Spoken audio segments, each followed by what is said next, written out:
And then what did you do po, sir? Did you give in? Isn't that a bribe? Exactly, and that's why tuloy-tuloy akong nagka-question pa sa DPWH budget system sa buong bansa. At yung matatamaan dito, yung mga lugar na maraming parking ng mga contractors. Because big parts of this DPWH budget have been going to places that are not even highly populated. But because that's where the contractors have seen that they can have the most lucrative projects. And instead, if this system is applied, then it will instead go to districts or areas even that need them and not necessarily where the contractors can make the biggest profit. So the fact that I am continuing to question the DPWH budget system is me showing na hindi ako mabibili ng anumang budget. Okay, so hindi po nadagdagan yung budget niyo para sa classroom? Hindi, nadagdagan. Ako po ay nagpapasalamat. Dahil yun po ay para sa mga mamamayan ng aking distrito. Kaya ko sinasabi dapat bawasan ito, bawasan yan, para magkaroon ng additional fiscal space para madagdagan ang mga budgets na matagal nang hindi ina-allocate. Matagal ko nang sinasabi, the reason we have a classroom shortage is because there is lower kickbacks in classrooms. Sir, nadagdagan, I have to cut you, sorry, nadagdagan pala yung budget niyo for classroom. So, paano po yung naging compromise? Kaya po ba hindi niyo po nailabas agad itong sinasabi niyo pong DPWH budget? Hindi, kasi kung mapansin nyo, hindi ko tinigilan ng DPWH linggo-linggo. Kaya ako po ay nagpapasalamat na kahit na tuloy-tuloy akong nag-question sa DPWH, hindi so far binawasan ang budget ng aking distrito. Pero nadadag. If anyone will tell me that I've gone easy on DPWH, then actually I'm thankful because I'd like DPWH to appreciate na naging mabait ako sa kanila. Pero I think others can say, oh, it's good actually that DPWH is still is not slashing Leandro's budget despite him questioning the whole budget. So, sir, magkano na po yung naidagdag in total na ng budget for your classrooms, no? Sa inyong distrito. Yeah, okay, thanks. I'll take this opportunity to disclose.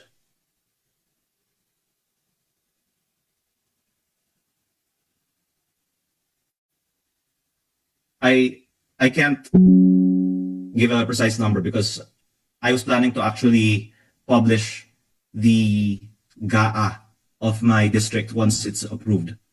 But the amendments that I'm making for the DPWH budget, by the way, I also posted this on Facebook. The price of the roads in my district I reduced, and I also canceled some roads by 660 million pesos.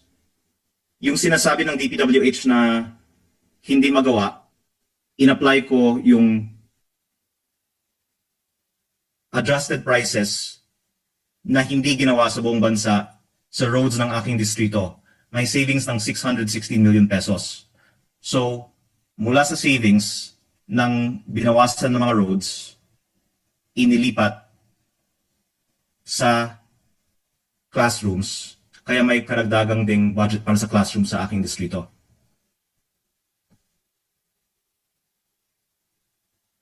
By the way, I haven't even gotten to my main point of my press con yet. This might take a very long time. But do you have any more questions, Marian? Okay na ako, sir. Thank you. Whatever I've said so far is, I think, less interesting than what I'm going to say after. Any more questions?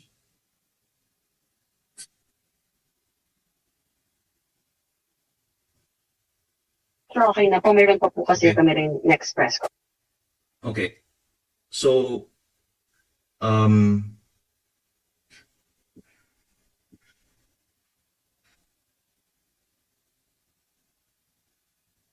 just to wrap up on the Cabral DPWH documents. As I said, Yusek Claire Castro will make a fool of herself after she confirms the authenticity of the documents with Secretary Vince and many other people. And what is irregular is that it is so unequal and cannot be explained, and yet is still the basis of the budget, and that many people have asked this not to be released, and that I can really say it's being hidden from the public, and the public deserves to know where the budget is going. Now, having said that, what I wanted to emphasize is the inaccurate statements, or perhaps more bluntly put, lies in regards to how the DPWH NEP is done. Because actually, a lot of people say, oh, there's nothing irregular about congressmen submitting projects to the DPWH budget. But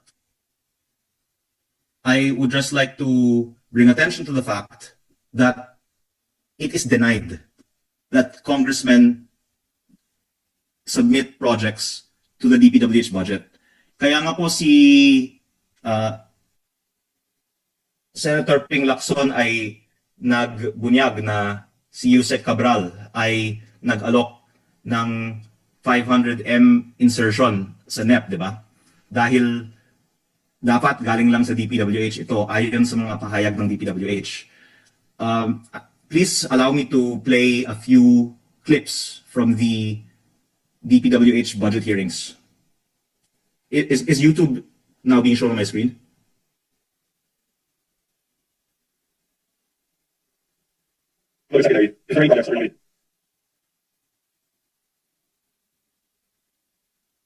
Sorry, can someone say if YouTube is now being shown on my screen? Yes, sir. Yes, sir. Yes, I believe nilabas po ni si Bryce Hernandez po. Now, because of that, just please indulge my curiosity. May I ask the good secretary if there were any projects that were nominated by any senator, and if yes, could we be provided a detailed report on this? According to our staff po, wala po silang alam na mayroong ganong mga proyekto. Okay, Mr. Chair, that's very So, according to the staff, wala silang alam na may mga proyekto na ninonominate. Ito naman po, muli sa plenary discussions on the DPWH budget. DPWH mismo ang nag-submit nito ay for now hindi mo matatawag na congressional insertion, tama? Oo. Lahat po 'yan ay the president's budget. Tama po. Tama, Madam Speaker, Okay. hindi ito galing sa congressional mga congressman, kung hindi ito galing sa district office at mga regional offices ng Department of Public Works and Highways na napaloob sa RBPs. Hindi galing sa congressman, galing sa DPWH. Hindi man lang sinabi, galing sa DPWH with the input ng congressman. Hindi galing sa congressman. Sige, kaya nga, ito po yung tinatapa. In other words, this is an amended NEP. No? Kaya usually sa TBM terminology, nababasa ko po, the NEP is the President's budget. Tama po? Yes, of course, Tama. led by President's budget. Okay. Alright, so dito na po tayo sa susunod na issue, yung usapin po ng unprog. Okay. So, hindi daw galing sa congressman. If you will allow me to go into the second part of my presentation today, because I take exception to the statement that ako po ay nagsinungaling na may insertion si Congressman Terry Redon at ang Bicol Saro party list. And I'm also gonna play the relevant interviews when I made that claim as well to prove that even what I said in that interview is accurate. But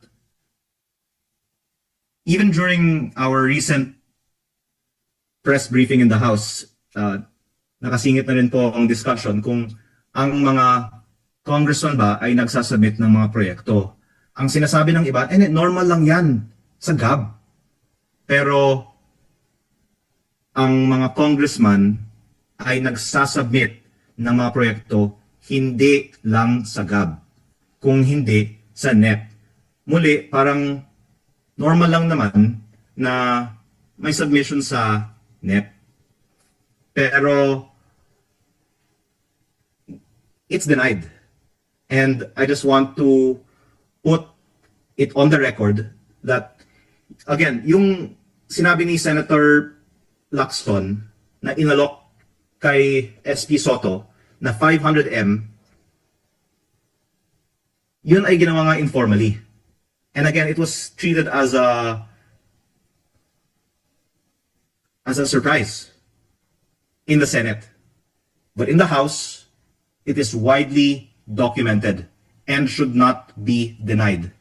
And before the approval of the 2026 budget, I just want to put on record, it is a lie to say na hindi galing sa congressman ang ibang mga proyekto sa NEP at walang mga nina-nominate ang mga congressman. If you allow me to just go to the next slide.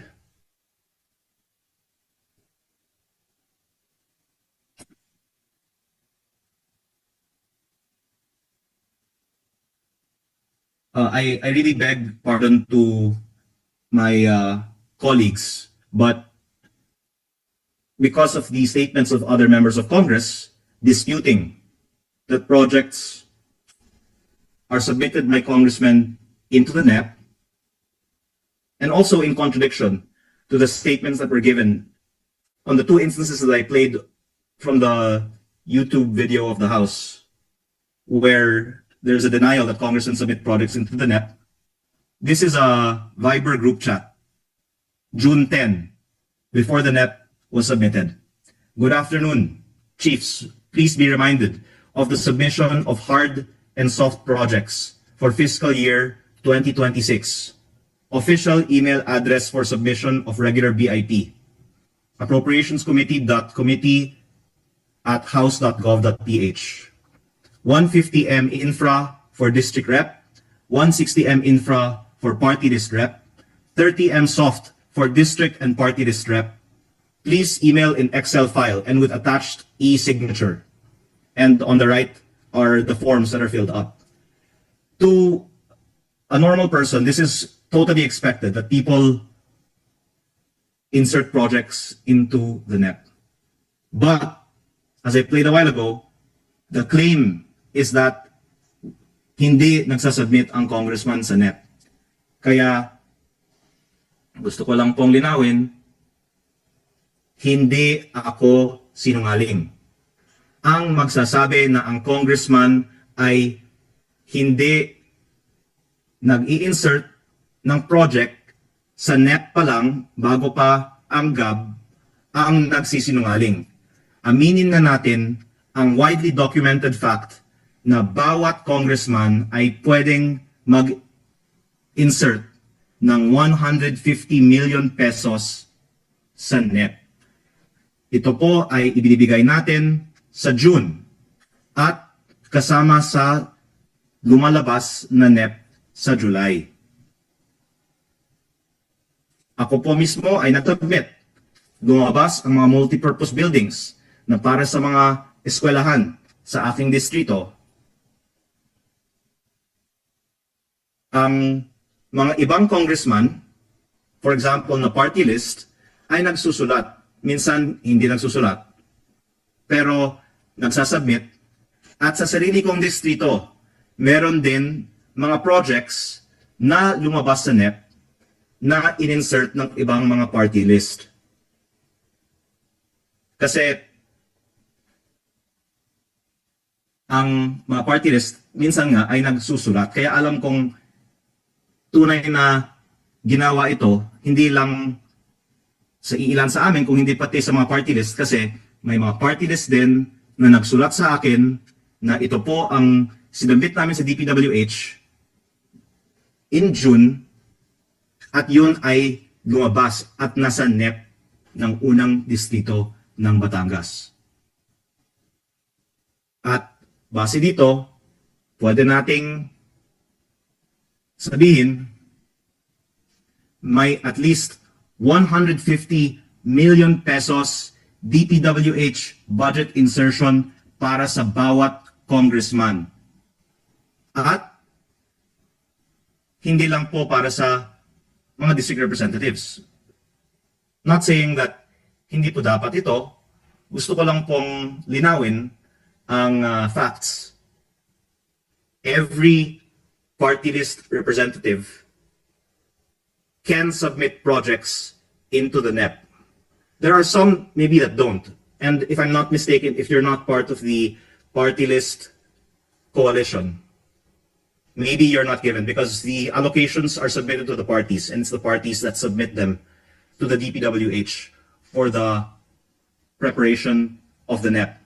But because may isang kasamahan ko sa Kongreso na nagsabi na nagsinungaling ako at may iba pang mga nagsabi na hindi sa GAB naman lumalabas, hindi sa NEP. I just want to set the record straight. According to this, hindi lang 150. Dagdag pala para sa party list. May 160 million pesos infra for party list rep na pwedeng ipasok sa DPWH NEP. May 160 million pesos infra per party list representative na pwedeng ipasok sa DPWH NEP. Does anyone have questions about this? Now, the relevance of this is, again, I would like to give credit to Congressman Toby Chanco for calling on the House to reveal the projects proposed by party list representatives. Again, there's nothing wrong with allowing party list representatives to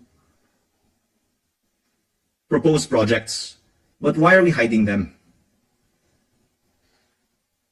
And while we're at it, even the district representatives, because we know there's a 400 billion allocable budget out of the 1 trillion 2025 DPWH budget, and it's good to know what of that 1 trillion is from the district representative, what is from other proponents.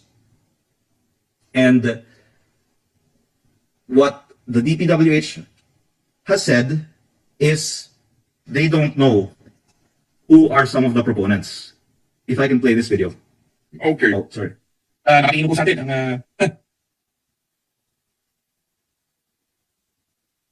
ang mga kasama natin sa majority, no? Kaya last na po ito, promise. Okay. Ano po ba? Ito ang tanong ngayon. No, wala pong line item, lump sum ang unprogrammed appropriations. There was 61 billion in 2023 and 153 billion in 2024. No? Ano po ang proseso na para mapondohan yung ang infrastructure projects from unprogrammed appropriations? Well, coming from the district, magsasubmit yung mga district engineering offices at saka regional offices ng mga request for funding under unprogram. Okay. I-vet vetted ito ng planning service ng Department of Public Works and Highways, and then it will be submitted to DBM. DBM for the release of fund. Pero halos hindi lahat ng requested nilang or submitted nilang listing ay mapunduhan. It will depend upon the availability of course of fund. Okay. Ayon po sa tama po ba ang gumagabay po sa availment of unprogrammed appropriations ayun po mismong special provisions ng unprogrammed appropriations sa GAA. Tama po. So ang sinusunod po natin dito, release of funds, availment of the unprogrammed appropriations. Release of funds shall be subject to the submission of a special budget request. So, Sino po ang nagsasubmit ng special budget request? Ang Department of Public Works and Highways po ang mag-submit ng special budget request. So yung secretary po ng DPW. Yes, yung secretary ng... So kaya po, kanina sabi nyo, hindi alam ng DPWH kung ano yung mga proyekto sa program. Eh alam po kasi ng Oh wait, sorry.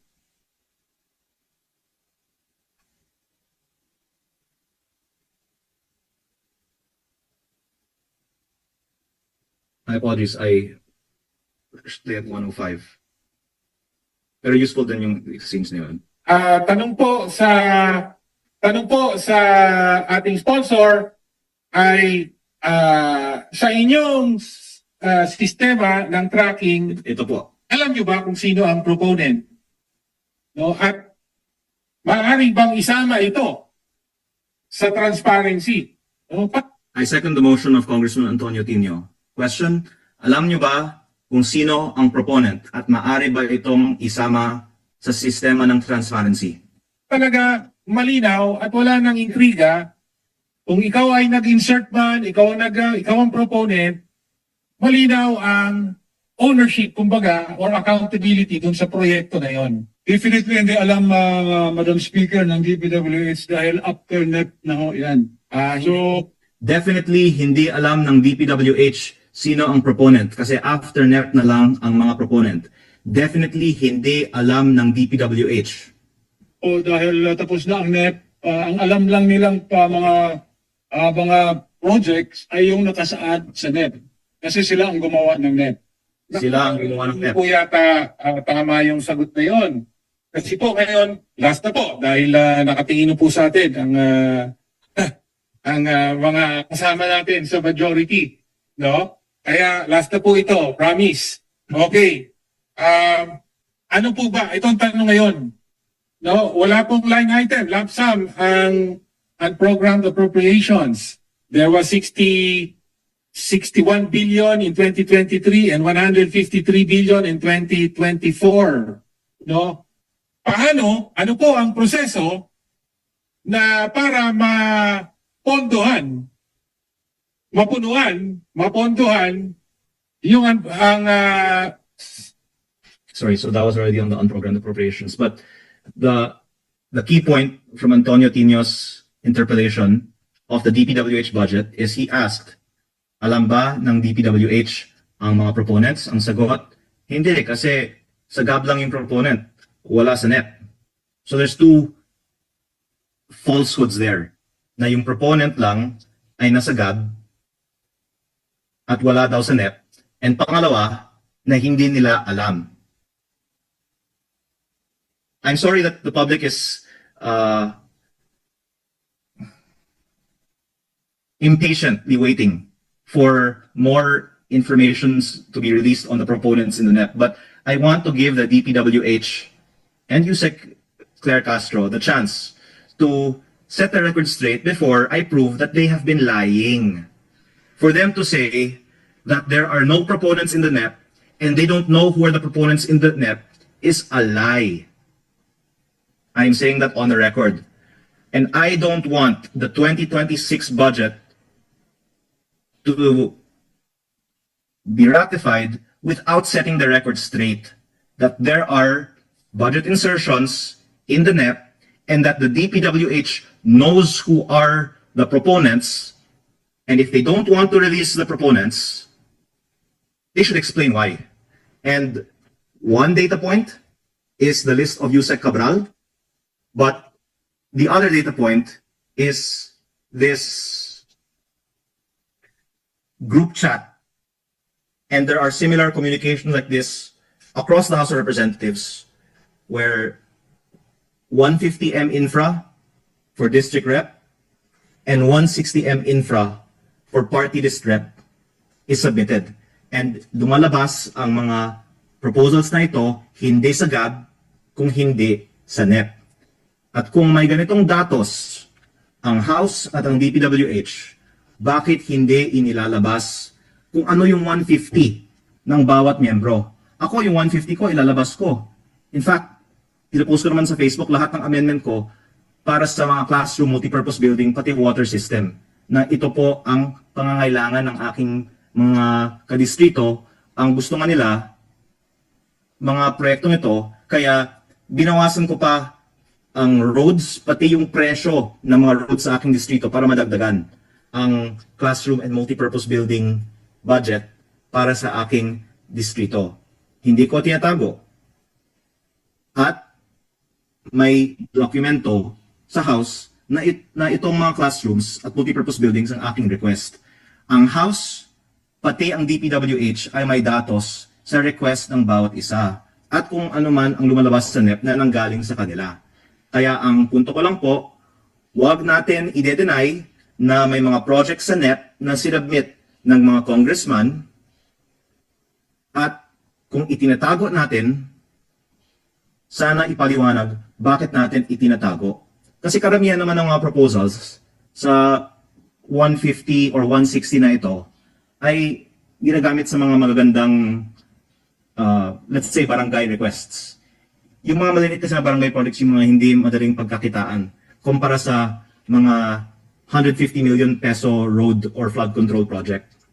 Pero, ang isiniwalat ko po ay ang Bicol Saro Party List sa 2025 ay may insertion sa NEP na 275 million, total 150 million peso road projects sa Pamplona at Pasacao, Camarines Sur na parehong na-award sa Bicol Gold Rock at 2% of the approved budget for contract na ang kumpanyang yun ay siya din ang contractor sa mahigit 40 billion pesos in projects in Bicol and also happens to be the top contractor in my district. Halimbawa lang po yun. Pero gusto kong malaman ng publiko sana ano yung 150M na sinabit ng bawat miyembro ng Kongreso. Kung gusto ng DPWH maging transparent tayo sa 2026 budget, ilabas lang nila. Tama, wag yung cherry pick. Ilabas na lang yung sinabit ng mga projects ng bawat miyembro. They have this data, they can submit it today. If they do not submit it today, I would like them to at least confirm that the statements that there is no such data and there are no such submissions is a lie. And I'm sorry if there are other members of Congress who don't want this disclosed, but there is